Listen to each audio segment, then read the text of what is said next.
tau te whaasisila atu, wa mataria nei tau manga le whono au, whai tula whono. Whaalinga mai le taitai o le maota. Lusai ma le tula whono tu mau fit suma le ono, al Palemene, ua tuina atu nei le whaalinga le whono au, whai tula whono.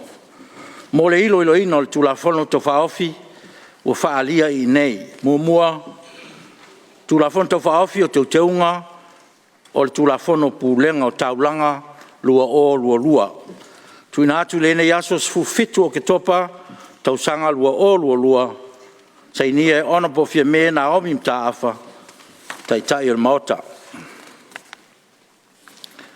Tusfa mauni o tulanga whanatinachi, whaalinga ma le tai o maota. Tusai ma tula whono tu mau, tasi o se lau pui lua, ma le tasi o lua pui lua, ua tuina atu nei le whaalinga, le whono au whai tula whono, mo le ilo inga o le tula whono tau whaofi, ua tau lalo I lon tūlanga whanatinati. Mua tula whono tau whaofi, o tau teunga o tula whono pūlenga o taulanga, lua lua. Tuina atu le nei aso su fitu Oketopa, tau sanga lua lua, sa inia ona po fia me na omi mta afa, tai o maota.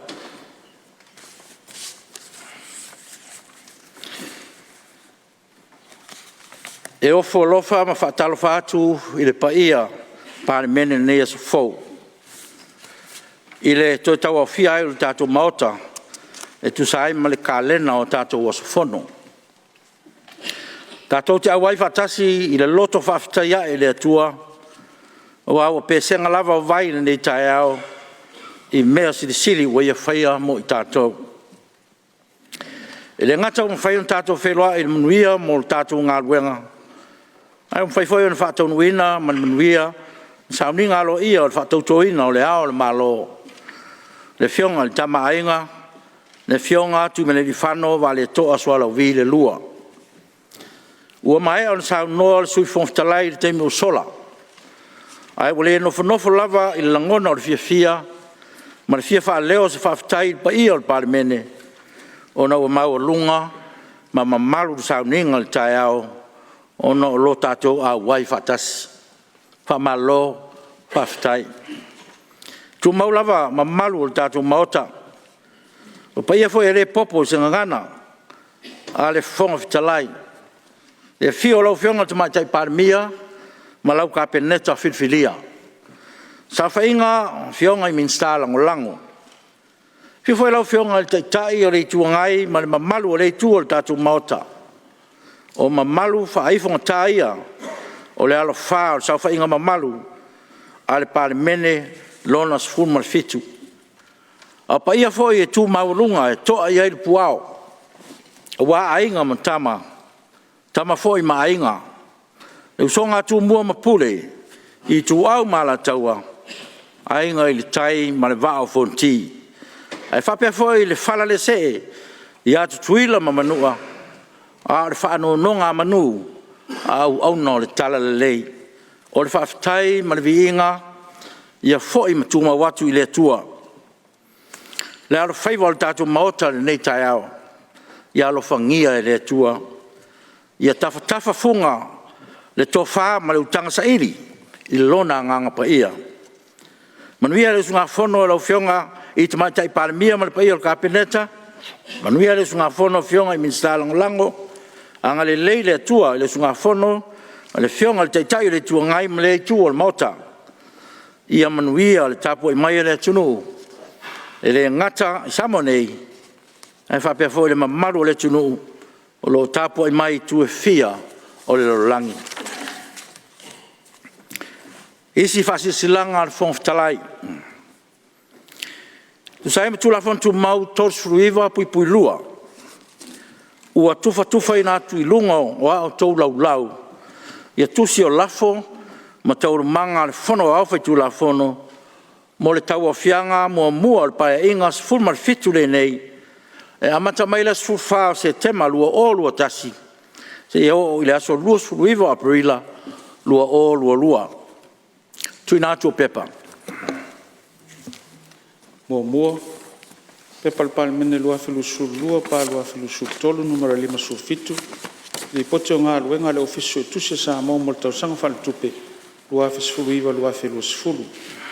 Lua, pepa le Palemene lua filusulu lua filusulu tolu numero 5 suiva. Ofiso so e tusi sa mo su engo ngā luenga whaatino le tāpenanga sa mo mo le whaatino ino sini ta iala ma tina e whaau angangata mangafa tau le maina. Tolu, pepa le Palemene lua filusulu tolu numero 11 tali le malo i le pepa le Palemene lua filusulu tolu numero 10. Li pote le komite tupe maua ma tupe tongi i le pepa le Palemene lua filusulu tasi numero selau ma le iwa. Ma le pepa le Palemene lua filusulu tasi lua numero 3 li pote fal tausanga mtanga lengo fa tonga le malo. Mo tausanga fal tupe lua filusulu iwa lua filusulu. Ma le lua filusulu tasi. Fa pepa le Palemene lua filusulu tolu numero 11 tasi. Tali le malo i le pepa le Palemene lua filusulu tolu numero 10 tasi. Li pote le komite tupe maua ma tupe tongi i le pepa le Palemene lua filusulu tasi numero selau ma leono.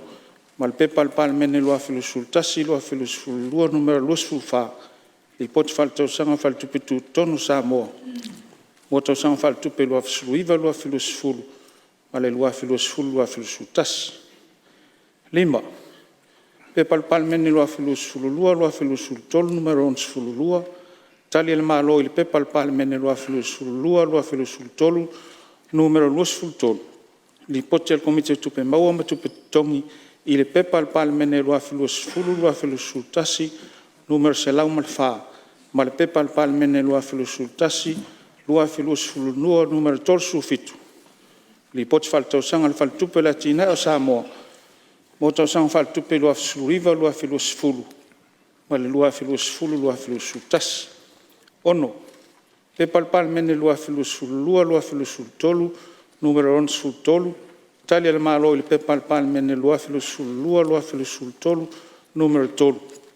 Li pote le komite o le vaenga tau te mao ainga i le pepa le Palemene lua filusulu tasi numero 11 fa.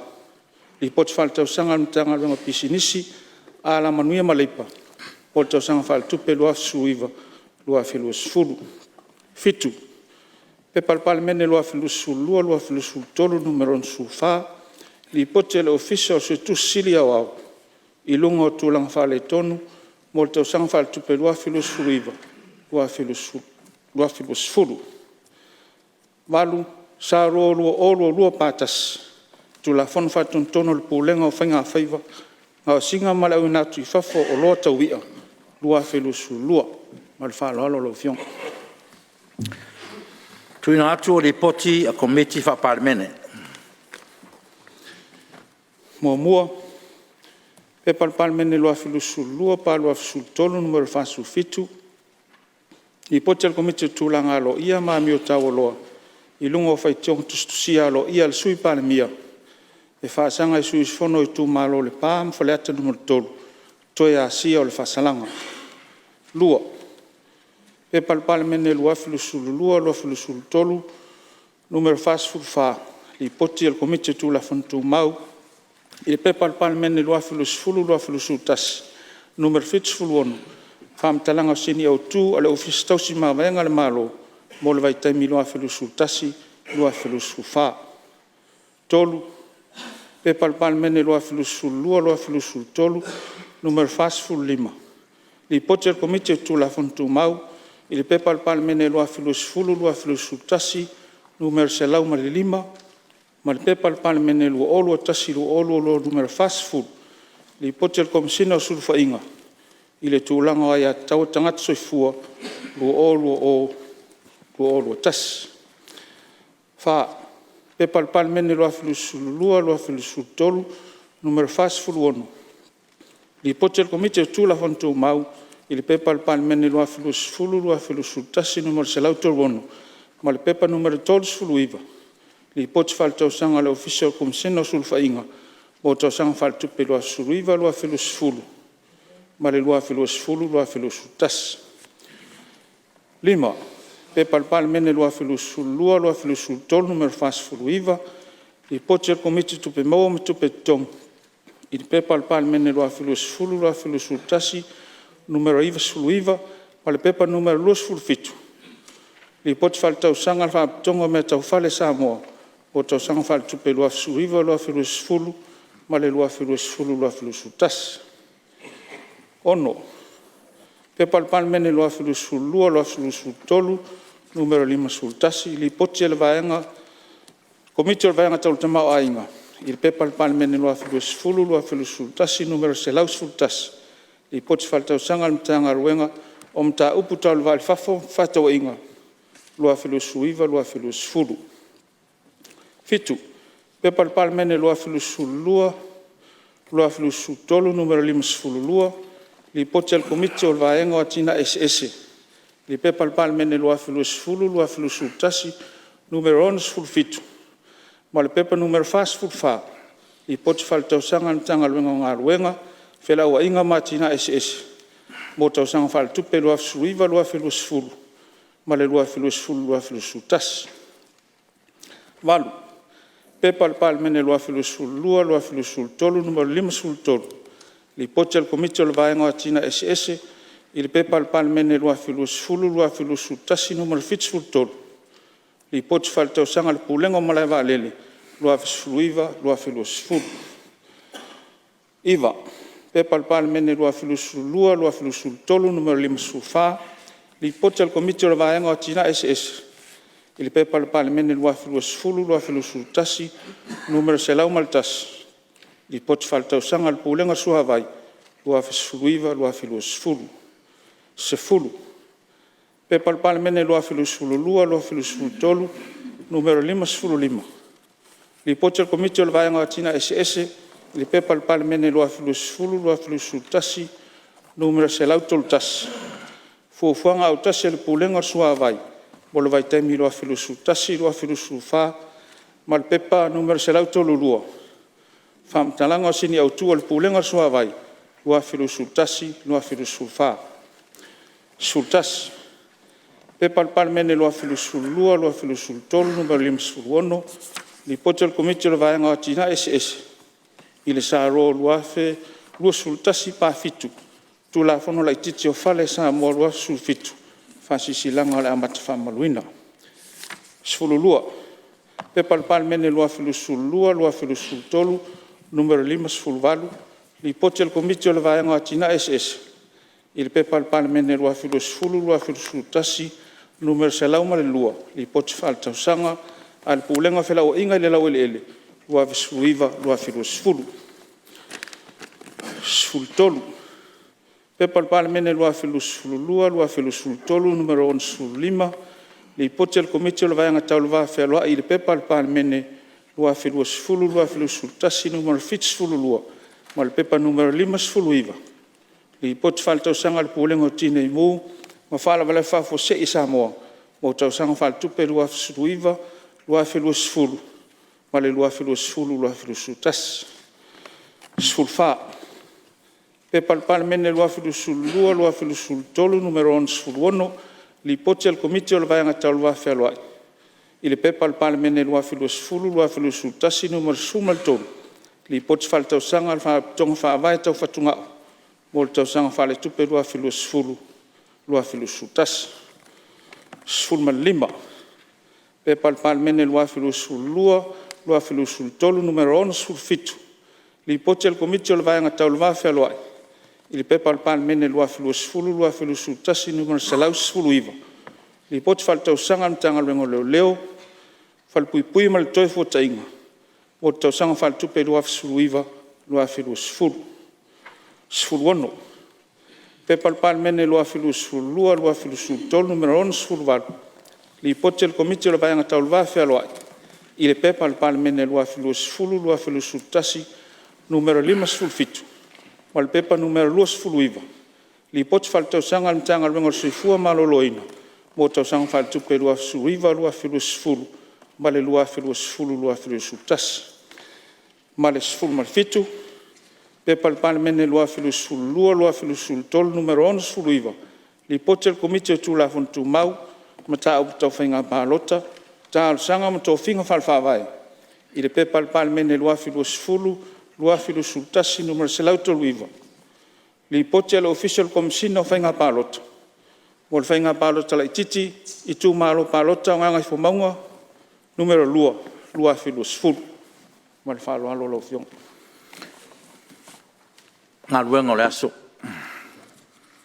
I le longo li poti a komiti wha Palemene, mua, pipi lua o toru, numero fasu numero fitu. Li poti a komiti o tūlanga alo ia, mami o tau loi lunga, o le whaitionga tu susia alo ia, a sui Palemia e whasanga i susfono i tu malo palota o le pā, whaleata numero toru, toe a sia al whasalanga. E ere manatu o le whonftalai, ua manino tātou maota i tau manga o le ninga luenga, e maisi o tūlanga na o iai ni mta upu na ua uma on wha maonia, e tātou maota i raso lua su wha me lua. O nganga maua lunga, ia mwhai lava on ta oto i anga tonu le mta upu. Tu sai o whainga masani mi tau manga wha Palemene, e tau sia i tūlanga mamalu, ma le alo ia o le tātou Palemene. O le toitu inatu le ninga luenga le komiti, e le to e tau wha maninoina, e iai taofi. O le amtoa manino se forsanga le fionga te te fono ma le lato komiti i tu ia. Tu sai tu la fontu mau tasi valulua, e te tau antu inatu le wha mua, so se li poti a le komiti e tūlanga alo ia, ma mio tau aloa se mata upu, e fsiringi ai tūlanga alo ia, na i lo isi, na i lo se isi lava ngā ruenga a le fono au. Ma la sa ngai tu lor fono au mo le ilo loina, o li poti al komiti o tūlanga alo ia, ma mio tau aloa, e pia whatatia lau a fono le taio nei. O te tāpā ma wha alo fionga te fono le komiti o tūlanga alo ia, ma mio tau aloa, lau fionga ona po valas, ua pitu whanua, to manga ta fito setsele.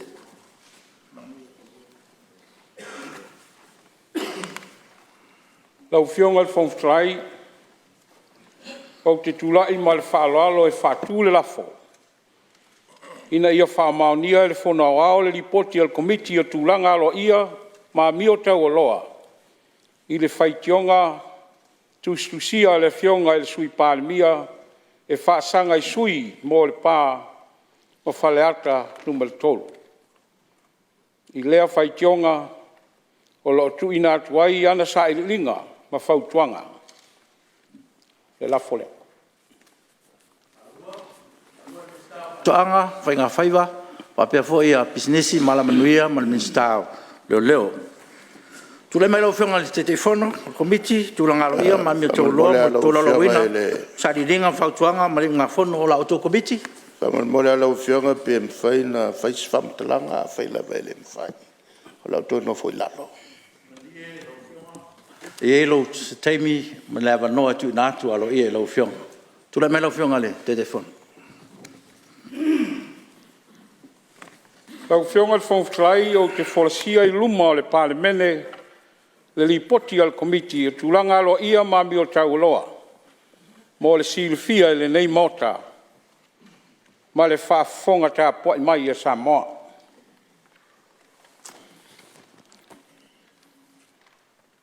E ia i toanga mawhana, ma te oto whangalu le whati. Ai ufi whawhat sewa tupu pa ia sa ma whai ngā o Samoa. Wa o pa ia ma mamalu, ua uma on te tanu o mga lafu. O pa ia foi ma mamalu, ua mai a fusi on fausa.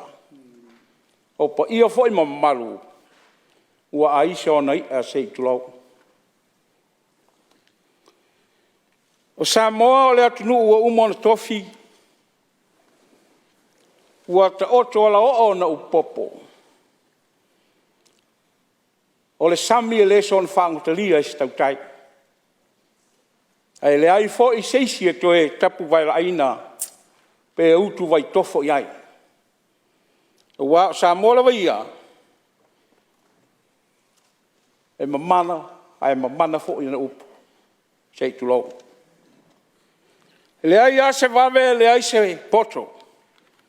E nā te pulma foina le loanginga e le ai slava, se atu mai. na te whaua le aputia mule uma e whainta. O Samoa, o le ai vililo e awang ta. E whainga ta fo yon whainga. Lau whionga le whongwhitalai, ma le mamalu e mota, a au te lei wholasia le ripoti al komiti. E au lava na upa iatu le tapo inga de tunu umamana. Le whionga le au mamalu le malo, whionga le tuia ana. Ai te inane le masiofo. Whionga le sui al fono so tofia mal fatua, ai le ngata fo ilea. O le whionga i le Palemene ma le kapineta. Whamsinsili, fisa o whamsinonga, lau whionga le whongwhitalai ma le mamalu o le nei mauta mamalu.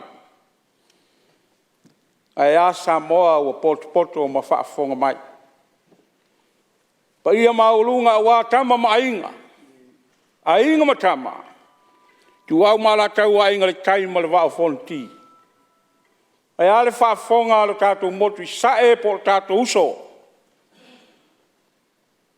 Ia fio le ko vansili, lutena ko vana. Ia onda tūlanga whalupe le wha le malo. Ai ale fio le whongwhitalai mo te rua. Le mamalu ia tuila manua. Au whape atu le fio le valea sua ma vai whanua. Fofo mai tūlangi. Tu au mala tau sa o le masale au mua. Le lau niu le sai lua. Whatui on motu. Ai te inane le molu tele. Le lau niu le sai lua. Te tono pa ia o Samoa. Ai ai le manatu lau whionga le whongwhitalai. E le whangaloina le tapo inga. Le au sa le vi mo le au saita. Le au whai te talo. O lo te talo le pōma le au. Ai tinane le tapo ai. Le leoa. I whaiva o le nei mota. Ma le Palemene o Samoa. E ngata fo i lea. Pa ia maulunga. I le au tautua e maise li ma whaipule. Whea lawan me o lo apa mai ai le tautua. Wa tunu e mamao. Ma so se mea lava. O lo whaafonga wa upu whai o malo. Lau whionga le whongwhitalai. O nau manatu lea. E pupu ulawa sa ufolsanga. Wa lea wa uma. O nei luma maota i ulu ai taimi. Tūlanga pe ona iai sa ilinga al komiti. E le ulu ai sa ilinga. Pe tai o le toi o mai o nei mata upu. I le maota nei. Ai mai se le toi a whea i al komiti. Ua tau mawhai lava i se mawhai. Ina ia mawhai o na whesoaswani mai. I le Palemene o Samoa. I awa le nei mata upu. Pei ona iai masile fioma. Mātou whapelea na uwhionga le whongwhitalai. Whawhtaitele mo le awanoa. Wa tuina mai e whai ai au masui o le mātou komiti. E pei ona tofia le Palemene. E fufola atu le taunuunga wa mātou sa ilinga. O te mua i whawhelo i atu. I lau whionga le whongwhitalai. Ia e maise te maitai Palemene ma le kapineta. Ia e maise le nei maota ma malu i ona suis fona uma. Whawhelo ai atu foi. I lau whionga le whailau tusi al fono. Ai maise le official fono. Ma malu i whaululunga mo tanga luenga ese. Wa o fia i le nei fon tanga. Ia wa lava le tautuina. O le tātou malo. Lau whionga le whongwhitalai au le isi i le waa. E fufui i tai. A e tari tonu. O le a tau mawhai atu sina whamatalanga. A le nei komiti. E mua lava. O na au whamaalo i ofe. I le nei ngā luenga. Ina ia manino ai le mota. O le ngā luenga lei. E pei una lau sila fia le nei mota. Ua mai a ona whaia i ai whai unga a le whono au. Whai tūla whono mal. E tūsai o le tusi whaasea, na tuina mai o le fionga. I le sui Palemene, e whaasanga i sui Fono, e a fia le nei mataupu. Le ana tuina atu, i sui mamalu, i le whamasinonga, i le whaaiunga, a le Palemene. Ma tuina mai, hei loa le whaaiunga le whamasinonga, i le mai ai o ana i loilonga e whapea. Ia toe asia le whaasalanga. O le ala lea ua toe whaatulai mai ai le nei komiti ina ia se i toe asia le whaiunga na whaia i tūlanga tau whaasalanga. Lau fionga le whoa, le malu lau fionga e le whongwhtalai. E leo iai lava ni vaenga fau sa iloina e le komiti. E le ia ngai fo i le komiti e toe asa se isi ala fuafou. Pe toe aloina fo i atu vasa sa fuai le nei mata upu. E le ai sa ngai sa olava. Le komiti e whaatino ngā luenga e pei o na tuina mai. E le whai unga le whamsinonga. O na iei leo o le manatu o le a au le au ilina le nei ripoti i ona vaenga uma. E pei ona iai. A la atau lava ina o whailo matapuna i le tūlanga o tele o sa ilinga al komiti. Ma se whaiunga a o se whautuanga fo'i o tau nui ai le nei mata upu. E pei ona whaatinoina el komiti i to tonu aso e valu. Sa whaata oto mo ana Fonotaga. Lau fionga le whongwhtalai. O le aso tolusfulu au kusa lua whelua. Sa tuina mai ai le unga le whamsinonga. Ua whale au ngā ina le whamalo lo le tu mau. O le suis fono le pā ma whale ata numel tolu. O na ele i tuina se awa noa e whale o ai. So la ngalo i le whasalanga. Na tau nui ai le fono au au. Ma ua awhi ai o la ia tau. E pei o na ia i le whai upuiva puipuitasi. O le tūla fono whawai o le malotu totasi o Samoa. Ma e mwhai ona toi asia e le fono au au. Se whaasalanga tala whengai. Mo nei suis fono. Ma ia muli tai a ia inga o loo whaata otomai. I le tūla fono whawai. Le mamalo le nei mota. O na o lea whaiunga. Na whaatonu ina ai e le whongawhtalai. I lana tusi le aso valu o Setema. Lua whelua sululua le komiti le nei. Ina ia toe tau au fia. I laso sululua o Setema. Lua whelua fulua. E toe ilo ai whaiunga ua tu ina mai.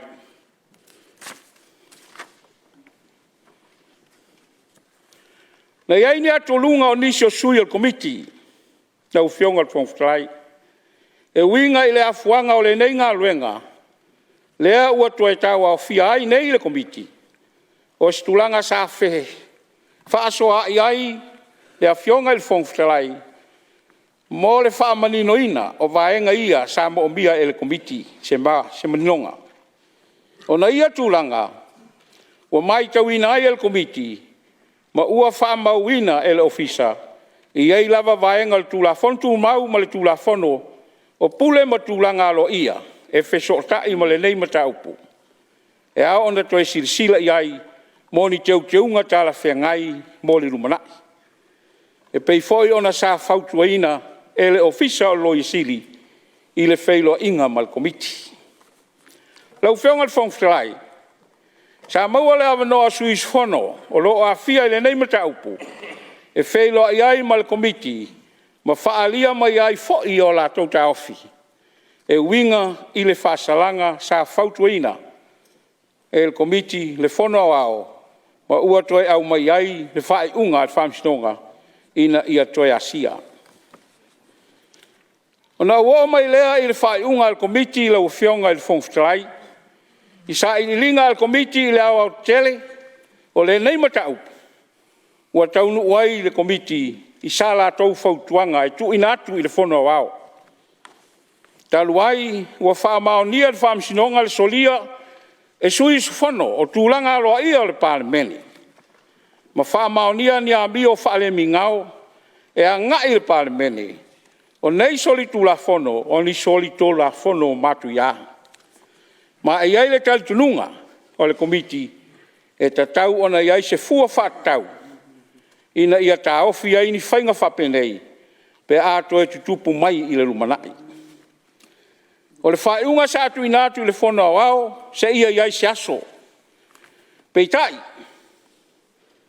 ua whaiunga fonoina el komiti, ina ia whaamanino se taimi, po se piriota o lea whaasalanga. Lau whionga le whongwhitalai. O le sirisila al komiti, o se itu le lei lea. O na ale ai se fua whātatau. E whaingo fi ai o na whaiunga, whai ale Palemene i le lumanai. Ai mai se, o le mawhai o na whaongaina, o se whaiunga ma se whautuanga, ale komiti, e avea ma whaataita inga le lei, e mawhai o na muli tai ai le whono au, i ana whaiunga whai. Lau whionga le whongwhitalai. O le matu, o na ora le matu ia o le solu te la whono, e suis whono o le pā ma whaleata numero tolu. Sa amatai le ilo longa al komiti, mo se whaasalanga tāra whengai, mo i la ua. E pei ona amata mai i le tolu sulu ono masina, e nofo salai, peita. Sa silisila al komiti i tū le lei, ma nisi mea iau fi ai. Mua, le tolu masina sa whamarolo le tu mawai, whātua e senga sa saunoa i aile suis whono whaleata numero tolu, i to tonu o le Palemene. Sa whamarulu foi le suis whono mo whaleata numero tolu i luma le komiti. I le amana i ai, o le la ua soifua tautua i upu whai o malo. Lau whionga le whongwhitalai, si le fia, o ni tangata o ngā se tulau. Tele, mea lelei ua whai. Peita, ua manatu le komiti. Ua tau ona iai se whaititinga le whaasalanga, e ala i se fua, e tu ina mai. Lau whionga le whongwhitalai. Ona tau nuu aile le komiti lana whaiunga i whapea. O whautuaina le komiti tūlanga alo ia, o tūlanga alo ia mami o tau loa le whono wau. Mua, ina ia tu e seina suis whono mo le pā, ma suis whono mo whaleata, numele tolu mai ngā luenga le whono wau, mo le umi e lua sul whamasina. Lua, e leanga waanei suis whono, ua tau salaina, o na maua ni whaamanuianga, i totongi ma alau ni whaapalemene. E tu sai ma tu la whono tu mauta siwat fitu, pui lima. Tolu, o whautuaina el komiti le whono au, ina iai se awanoa mo suis whono, ua tau salaina, mo so la fina ngalo i le whaasalanga e pei ona ia i lalo le whawae. O suis whono suis whono ua tu e seina mai ngā luenga le whono au, o le ale ma whai o na toe whaatinoina tūlanga nei.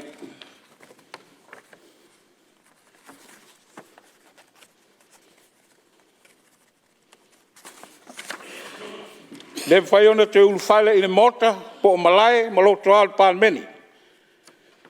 Le toi mwhai ona ia in komiti wha Palemene. Po le whai o se fisili, po o se whaasili silanga. O se lafo i tutonu al Palemene. Lau whionga le whongwhitai. O le taunu unga le nao sa ili linga al komiti. Ai eilawa se vai liu lea e ao ona whaamanino. I le tūlanga o suis whono e leo sainu i le ripoti.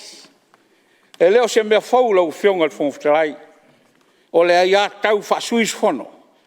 Lava lea i to tonu o soa se komiti ale Palemene. E tu sai o tu la whono tu mau. Ai pita. O le whai unga alo ia. O le tu lea ua fūrisia i ai fina ngalo o suis whono o le komiti. Lau whionga le whongwhitalai. O le au te lenga le nao le ripoti al komiti. Ai o le a toanga ma le au i linga o mata upu te itasi. O lo i tutonu o le ripoti. O ani fesili o le afsiringi ai, le mamalu o le Palemene, le malu o le Palemene la matou ripoti. O le a tau mwhai lava, le tai whono ma le komiti malu. E tali atu. Siawa noa le leile nei o te whawhitai ai sui mamalu uma. Sa awai le nei komiti. Ma lo le whauta ma mau. Ma le tō whawhata mali. Whawhitai le tapo inga a le Palemene. Ai maise le atu nu atoa. I o mātou whaiva a whenga iai. Ilo ino le neim ta upo. Tau ia ina whamanuia le atua. I le whawhongafonga tapo i mai Samoa. Le atu nu pele Samoa ai. Ia ai maise le tele o tafa o le lalulangi. O loo no pia iai. Lo tātou wa tinuu ma whaafonga mai. Alo whangia le atua lau whionga le whongwhitai. Le whionga le tumaitai Palemia ma le kāpneta. Ai maise le mamalu le nei Palemene. O se forsanga lea i lewa ma le whaaloalo. Tu inatu i lumo le Palemene. Ia awasa na whautuanga. Ai maise. Tu langa i pei o na tōlau loina. Ia manui al whono. Te tula meno whionga tumate Palemene. Tau whionga le whongwhitai. Tau se mea o lo fia mawai se malam maang. O le o lo maua mai ele o alu se whasala launga o le tātou whono. Pe o yeise tūlanga o se mea o tupu. Ia, o le ua maua whamalu rotu fo i le mautu whono. Ia mauta ono leo ftoa maua atu fo tūlanga lea. Ono le sale le tai au, le ufa le tonu teimi nei. E mwhai ona wha awau tātou whono alo record. I le tūlanga ai alo ia. E le o ngatasi ma le tūlanga i tauna iai. Melea, ia. O manatu. O le a whaatati ese ngā ruenga al whono. Se i mauti noa ua whasala lau tātou whono. Ia on sto atu e whaatino leo tātou whono, tātou e whelua. Melea, whasisilatu la whaatati ese ngā ruenga al whono.